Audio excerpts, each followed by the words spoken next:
What's going on, guys? It's been a while. It's been far too long. For those who don't know me, my name is Griffin Green, former co-host or host of Bald Banter, which unfortunately that podcast has completely disappeared. Uh, Taylor Jellikowski, Jelly, in the baseball world, he is now taking a position over at Michigan State to be the hitting coach over there. We're super excited for Jelly, but with his schedule and trying to line things up, I'm going to put all the blame on him. Like, he was the guy who caused the show to be canceled, right? I'm sorry I have to do that. I'm sorry I have to shout him out in that way. I love the guy. Super excited to, get to know him more behind the scenes and behind the camera. But I think, Michigan State got a good one. But when one door closes, another one opens. Nate Schweers, one of my former teammates, former coach, being a GA at Oakland, is now entered the program. Unfortunately, Nate does not live in Michigan. He is an Iowa guy. Nate, welcome to the program. Thank you, Griff. Thanks for having me. I got hair, so we can't call it Bald Banter anymore. But hey, that's okay. That's okay. It's good to be here. That's why we went with the rundown, man. Yeah, because there's nothing like a two heavier set guys getting into a pickle every once in a while. I tell you what, the rundown is kind of perfect too because it's so non-specific. So I don't feel bad if I just rip on a tangent because, it's just the rundown. It's the rundown. We could be running down anything. Doesn't matter. We could be. It could be a men's softball game. Could be a beer league baseball game. You never know. Season starts next Wednesday. Oh, boy. Couldn't be more excited. So, Nate, how about this? Let's just dive into kind of your background, how you ended up at Oakland, how you kind of got started as well as a perfect game scout. Yeah, absolutely. So you mentioned living in Iowa. My wife, Lindsay, and I live here. Des Moines, Iowa, born and raised myself. So grew up here in the area, ended up. So I'll start with this, Griff. Something that your listeners are going to find out is that Iowa in high school athletics is super weird. So Iowa is the only state in the country that plays their high school baseball in the summer. So literally the state championship was 2 weeks ago from when we are filming this. So second to last week in July. Starts right around Memorial Day every year and finishes up in July. So that's unique. So finding my way to Oakland was playing. So like your guys' version of summer ball, traveling and doing like that. We do that in the fall. So you have to make a choice if you're going to play baseball in college between football and baseball, because we were doing, all the fall tournaments at WWBA in Fort Myers, some of the Evo Shield stuff. It was the Evo Shield at that time down in Arizona, and then just kind of travel in the Midwest and getting in front of people. So we had a group of guys, and that's a story for a different day, as some of the characters that were on that team. But we had a group of guys that was good, and, ended up just kind of Ty Rogers was the recruiting coordinator at Oakland at that time, and an email from him kind of just fell into my lap, and we kind of went from there. And so I've got family that lives in the area. My godparents are in Livonia, and my uncle and aunt are in Belleville. So have family close by, and so it made the transition moving to Michigan pretty easy. Like you said, spent 4 years playing at Oakland and then a year as a GA before I got into scouting with Perfect Game. And then since I left Perfect Game in 2020, have done some work for the Iowa Sticks travel ball organization here in the Des Moines area.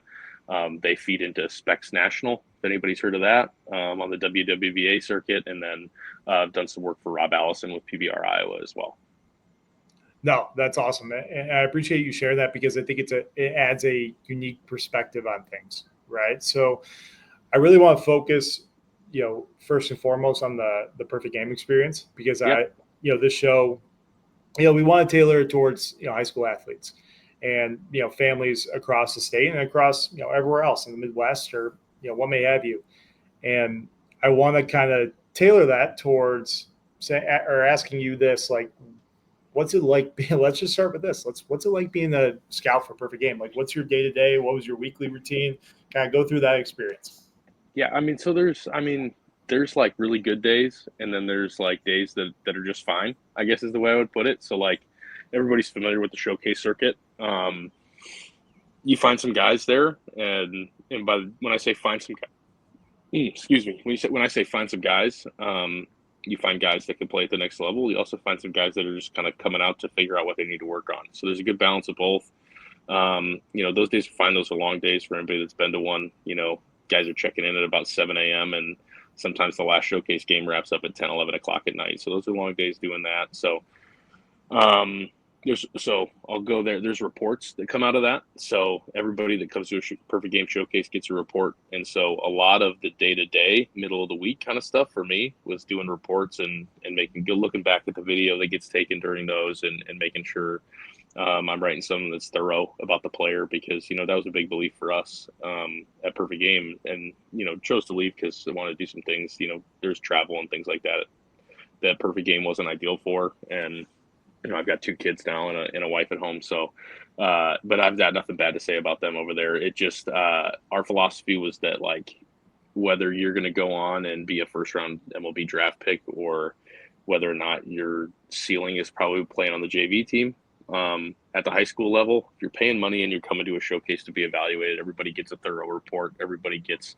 some highlights. Everybody gets some things to work on and things like that. And I think we did a really good job of that. So no matter what skill level you were at, there's still tangible feedback from the folks sitting at the folding tables and the chairs and things like that. So we did that. So those were most days, but the fun days were like I got to spend 2 weeks in Dallas. Guy I scouted down there would be like Jace LaViolette. He was down there in a tournament.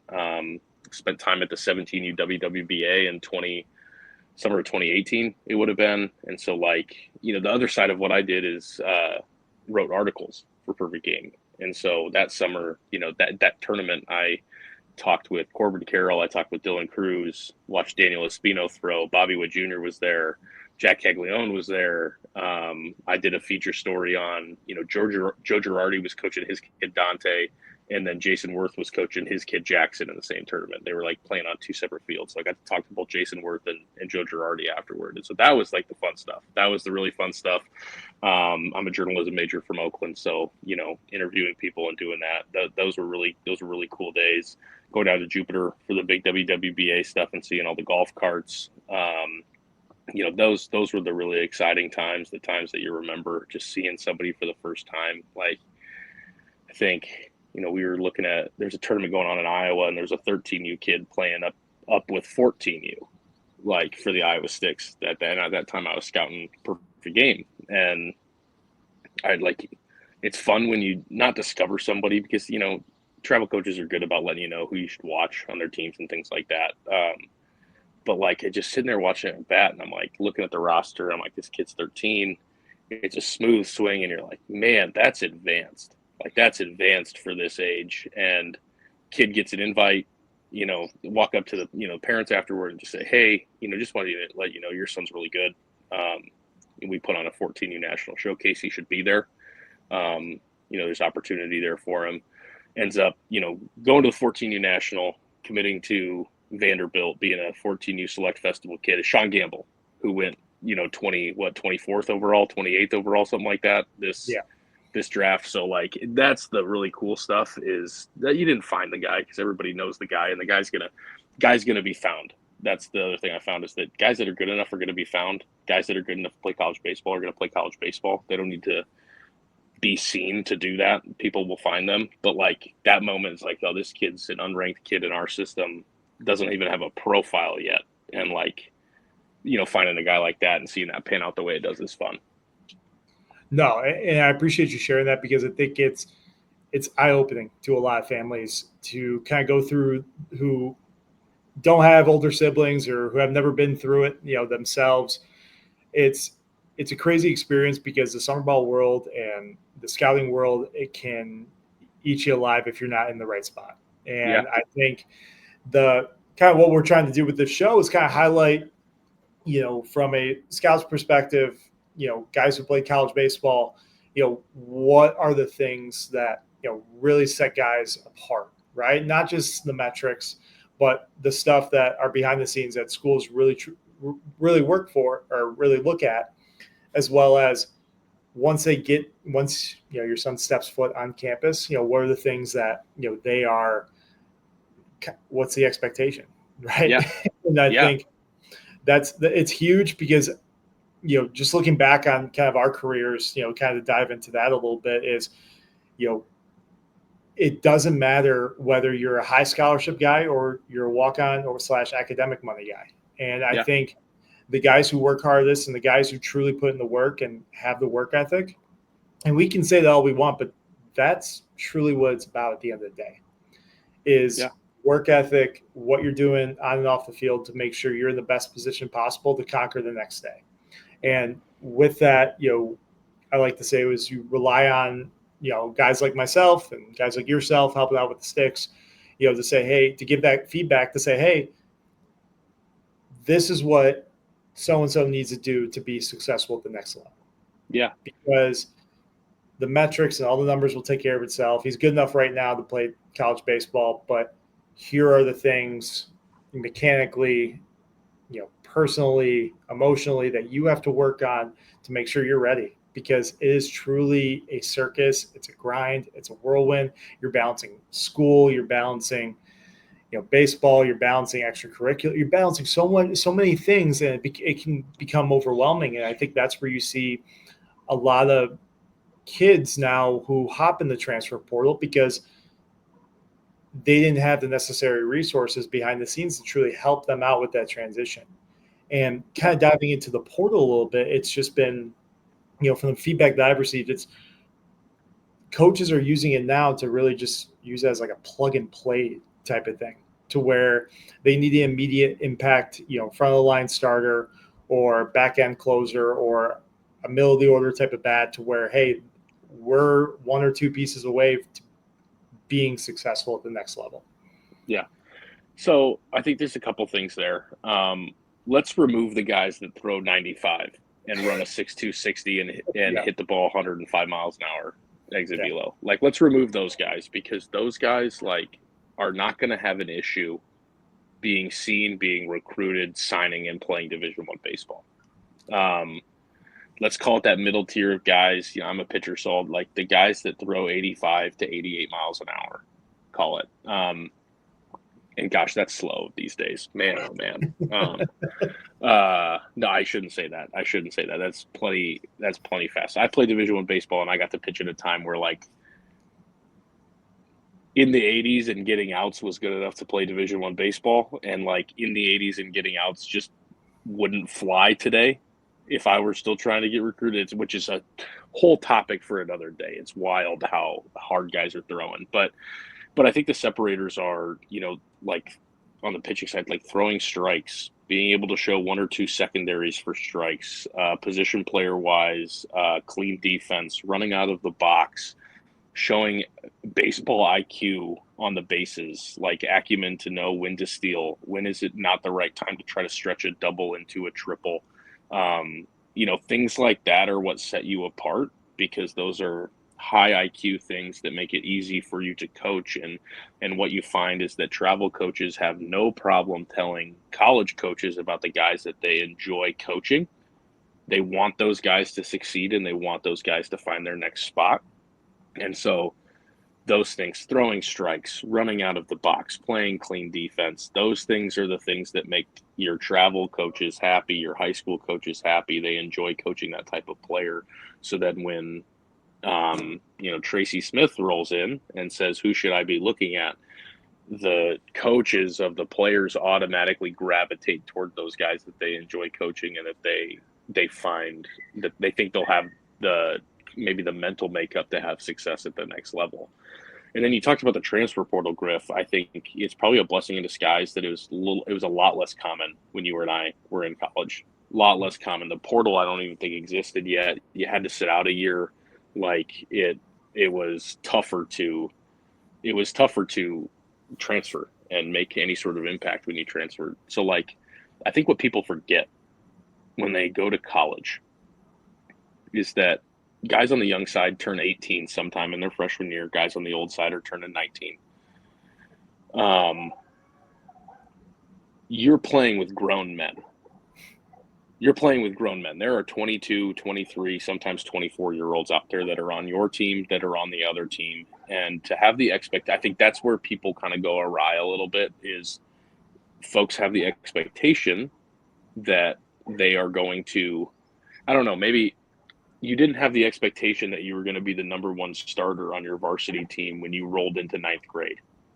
Right. And that's the same in college. Now, guys' bodies are more developed, guys are more mature and things like that, so that gap closes a little bit.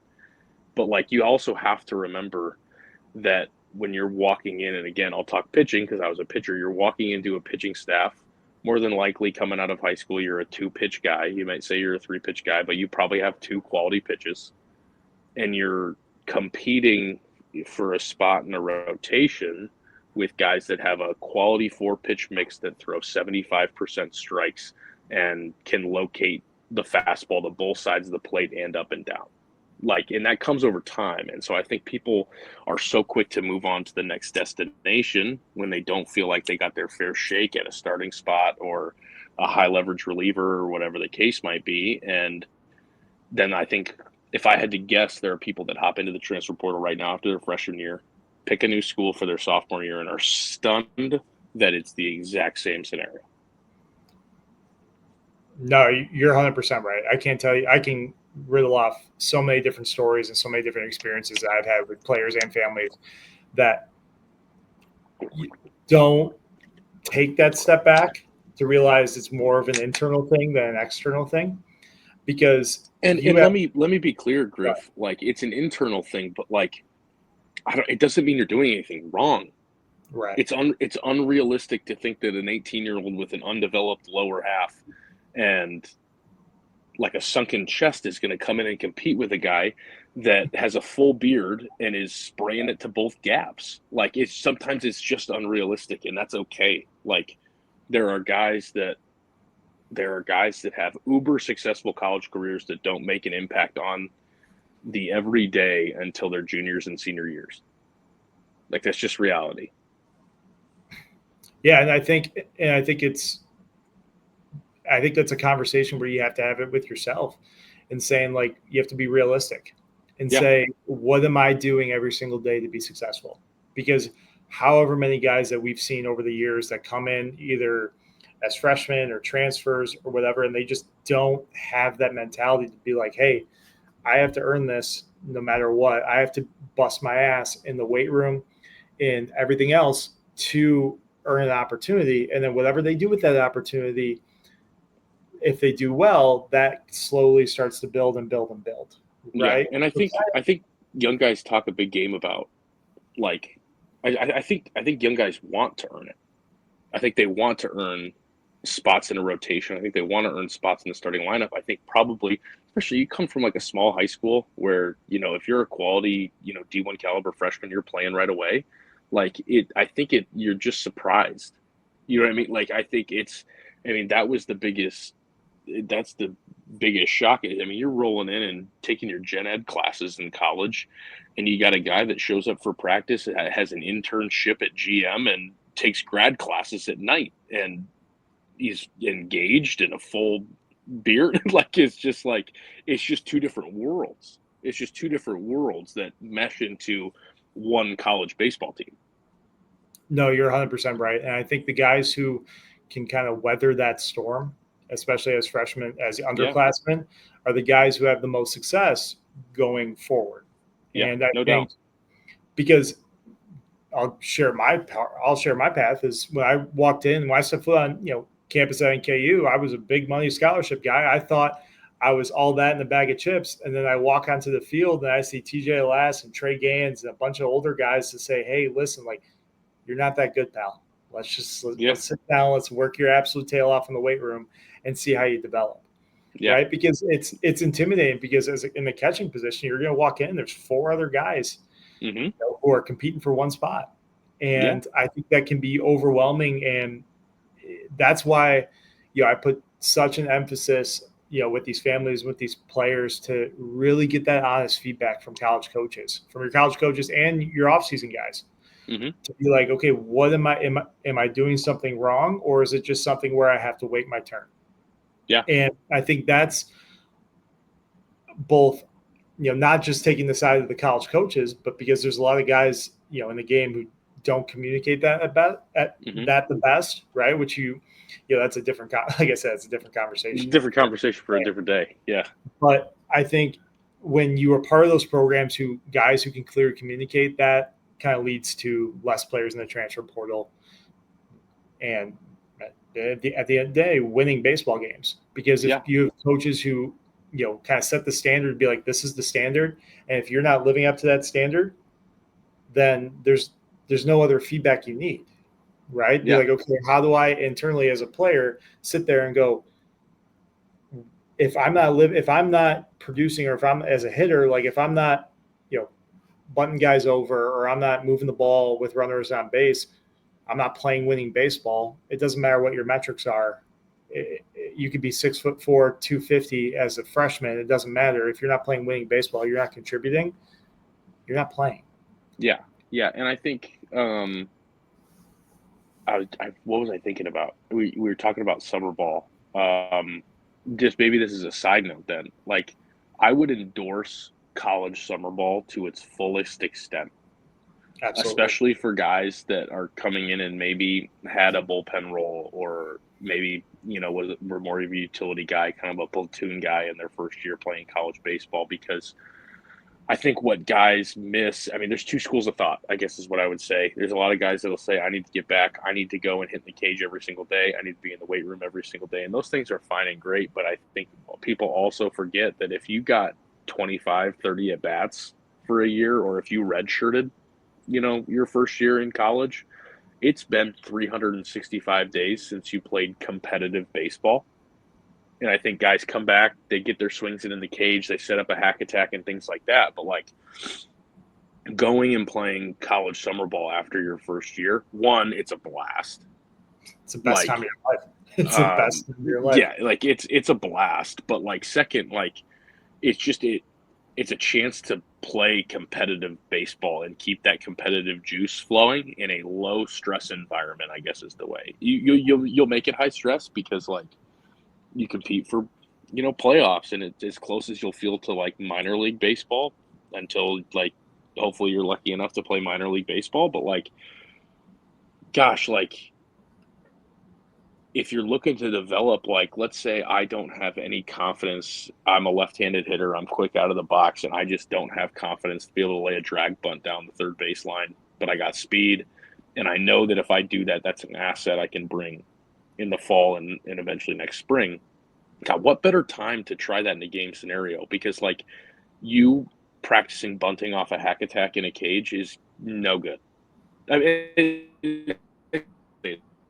It's no good, but like, you understand what I'm saying. Like, you have to have the confidence if you're a pitcher and you're trying to develop, the ability to be able to throw a 3-2 breaking ball and land that for a strike. That's not something that you can do. What better time to do that than in college summer ball, when you have a batter in the box, you've got runners on base, there's an umpire behind the catcher. But like, if you don't land that pitch, gosh, who cares, man? Who cares? Like, your summer ball team dropped one of their 50 games for the summer. Like, it's just how it goes. Like, so like, I would endorse that to its fullest extent. And I think people probably feel the same way playing summer travel ball as high schoolers.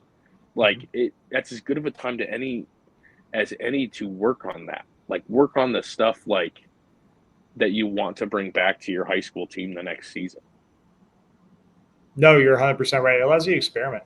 And I think it just allows you to experiment in an environment that it's okay to fail, right? And I think that, going back to the whole communication aspect, is like, if you don't have the guys behind the scenes who are communicating that with you, you're a lost puppy in a world. Like, it's hard to adapt and it's hard to survive, because you have to surround yourself with the right individuals to promote that success and to promote everything. Because if you're not in that environment, or you don't have those things, it's just going to lead to failure. And I think that's huge. And you touched on a lot. I just kicked the desk. That could have been bad. Okay.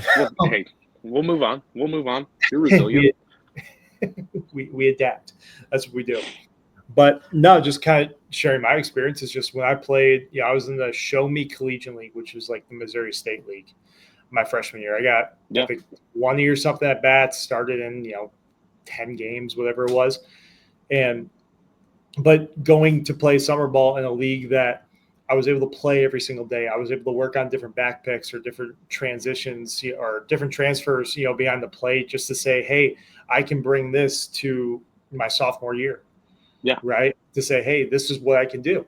But it also creates an easier transition into the fall because you're going to be scrimmaging a lot more in the fall, and you're going to be playing against guys, and you're going to have 2 or 3 games a week to just showcase your abilities. And if you're not working on that, and if you're not, you know, lost my train of thought. If you're not working on those things, then you're going to kind of be left in the dust, and you're going to Yeah. be in the same spot as you were, your freshman year. And kind of, I want to ask you this because you pitched, like, talk about the transition going from, because I see a lot of guys now that struggle, that they were starters their entire life. And then once they get to college, they either become a pen guy or they're getting spot starts or relief roles here and there. Kind of talk about that transition, from being a starter every single day, whether it's summer or high school ball, and then going into your freshman year. Yeah. Like probably most guys that pitch in college, stopped throwing out of the pen when I turned 9. Like, you know what I mean? So like started all through high school, started all through, travel ball in middle school and things like that. And then I don't know, it's unique, but like you realize when you're not playing 7 inning games and when you're playing against guys that can grind out at bats, that like just as important, if not more important, is the guy that can throw you the first 5 is the trio or the 2 guys or the 4 guys that can throw you the last 4. So like I think maybe I'm just standing on my soapbox because I was a pen guy, but like I think, young guys that get into a college program, there's a stigma there with pitching out of the bullpen because you're like, man, I'm good enough to be a starter.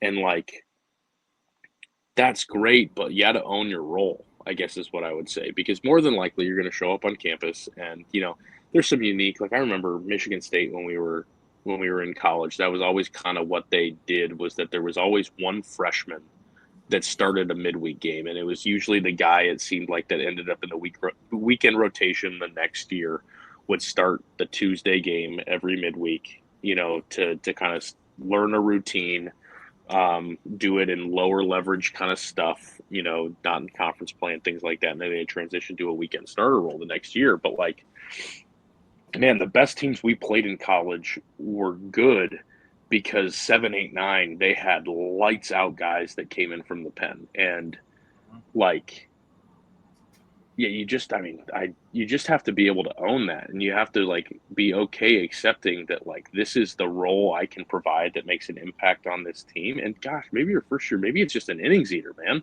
Maybe they need a guy on Wednesday in the 6th to finish the game out because you don't have anybody left before Friday. Like that's okay too. You got to get through all 56. So I think you just enjoying your role, whatever it is, and being the best you can at that. Like, in college, especially my last 2 years at Oakland, like, usually it was Friday. Jake Lee pitched in the Angels organization would get you, a lot of times 5, 6 with a chance to win, whether we're up a couple, down a couple, tied, whatever, it gave you a chance to win. And most times my job was just to finish. Like just like go out there and some days I need you to get 9 outs, some days I need you to get 12. Like that was my job, is to keep things where they were and throw. And I learned that role and I owned that role. And like, I really started to enjoy that because like you get a feel for the game through the first 5 innings and you come in and like, I couldn't start. I think I started twice in my career and I got pulled after, I think 3 both times because like, it's a different mindset as well.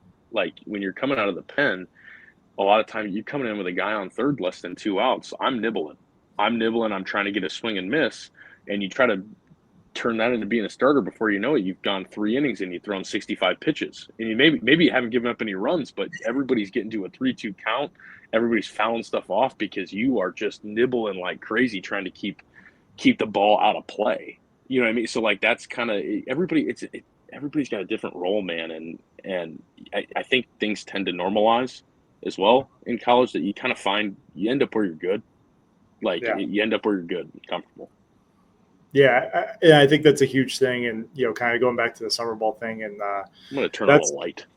No, you're good, but no, that's the importance for guys like myself and organizations like us is not just Prime, but different organizations within Michigan and the Midwest do a great job of communicating that with their guys to say, hey, listen, like you got to be okay with not starting your first day when you get in there, or that way, because when you get to those positions, to your point, you got to understand your role and know your role, but you got to embrace it, right? And I think a lot of freshmen, it's a little bit of that struggle in the fall of embracing their role, because they're like, oh, I've hit 3 my entire career. Now I'm batting in the 9 hole, right? And I'm getting differently, or I'm getting frustrated. I go, what am I doing? Like I'm hitting the ball really well at practice, but they throw me in the 9 hole. Well, sometimes it's just how it works, right? And it's just the way they want to see it, because I think college coaches do a great job of, most of them do a great job of communicating that and saying, hey, this is the expectation. We want you to be comfortable. We're going to throw you in different positions to make you uncomfortable, to say, what kind of guy are you? And that goes back to, the foundation and the work ethic and stuff like that we talked about earlier, because that's what's going to allow you to prevail at the end of the day.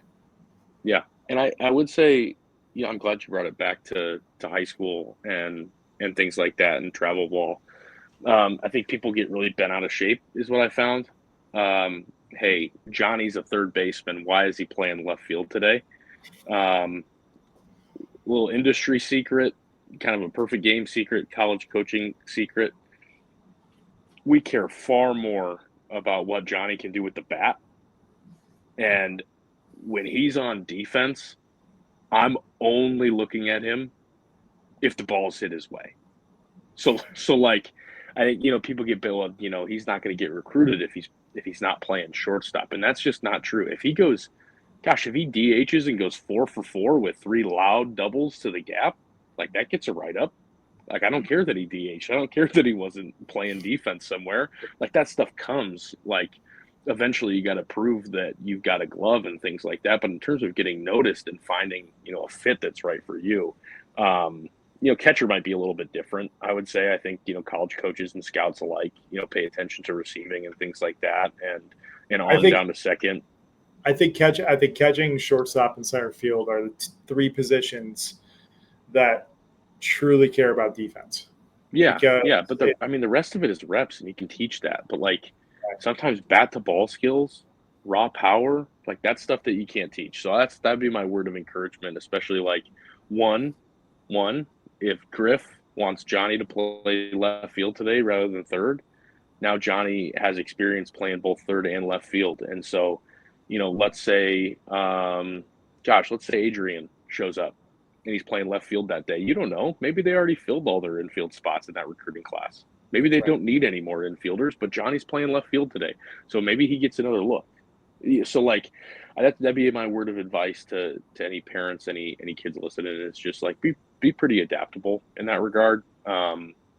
Be comfortable playing multiple positions and be open to learning those new positions, because man, again, like I said at the beginning, they'll find you. Like if you're a good ball player, people will find you and people notice and people will get in touch with you. Absolutely. Well, we're going to keep this episode short because I know Nate and I can talk about. Oh, dude, I could go all night, man. I could go all night. You know that.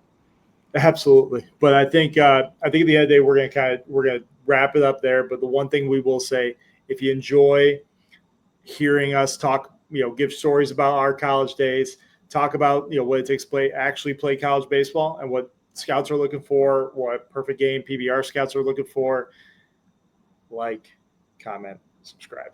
Look at you with the trio there. With the trio, like, comment, subscribe, share with your friends.